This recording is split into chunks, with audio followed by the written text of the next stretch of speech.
მერაბი ამის გამო ცხოველია და უდიდეს პატივისცემას იმსახურებს. კორი სენდჰეგენი. მერაბ დვალიშვილი 2025 წელს მეოთხე საჩემპიონო ბრძოლას გამართავს, რაც რა თქმა უნდა, გასაოცარი შედეგია. დვალიშვილმა ასეთი გადაწყვეტილების გამო უამრავი ადამიანის პატივისცემა დაიმსახურა.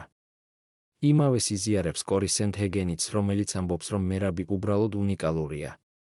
მერაბი ამის გამო ცხიველია და უდიდეს პატივისცემას იმსახურებს.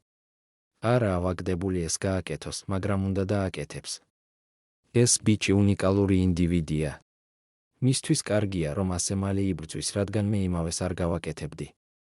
ამბობს კორი სენდჰეგენი. შეგახსენებთ, რომ მერაბმა კორისთან ჩხუბი სულ რაღაც 10 დღის წინ გამართა. მესამე წარმატებული სატიტულო დაცვის შემდეგ დვალიშვილმა იანთან რემატჩი ითხოვა და მიიღო კიდეც.